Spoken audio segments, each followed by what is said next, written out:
संगमेश्वर येथे पकडल्यानंतर संभाजी महाराज आणि कवी कलश यांना मुघल छावणीकडे नेण्यात आलं. संपूर्ण मुघल साम्राज्यात एकच बातमी पसरली होती: स्वराज्याचा राजा पकडला गेला आहे. औरंगजेबाला वाटत होतं आता स्वराज्य संपेल, पण त्याला अजून संभाजी महाराजांची ओळख झाली नव्हती. मुघल सैनिकांनी संभाजी महाराजांना साखरदंडात बांधलं. अपमान करण्यासाठी त्यांना छावण्यांमधून फिरवलं गेलं. पण त्यांच्या चेहऱ्यावर भीती नव्हती, डोळ्यांत अश्रू नव्हते, होती फक्त ज्वाला. कवी कलशही महाराजांच्या सोबत ठामपणे उभे होते. अखेर तो क्षण आला. औरंगजेबाच्या दरबारात संभाजी महाराजांना उभं करण्यात आलं. दरबारात शांतता होती.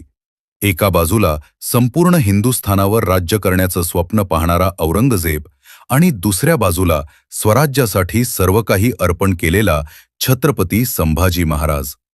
औरंगजेबाने प्रस्ताव दिला: इस्लाम स्वीकारा, स्वराज्य सोडा आणि तुमचा जीव वाचेल. संपूर्ण दरबार उत्तराची वाट पाहत होता. पण संभाजी महाराजांनी क्षणाचाही विलंब केला नाही. त्यांनी औरंगजेबाचा प्रस्ताव ठामपणे नाकारला.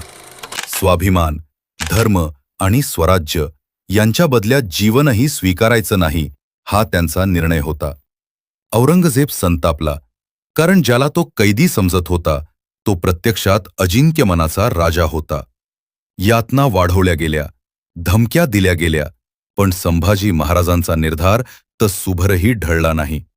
इतिहासात अनेक राजे झाले, पण मृत्यू समोर उभा असतानाही स्वाभिमान न विकणारे राजे फार थोडे होते. आणि त्यातलं सर्वात तेजस्वी नाव होतं छत्रपती संभाजी महाराज.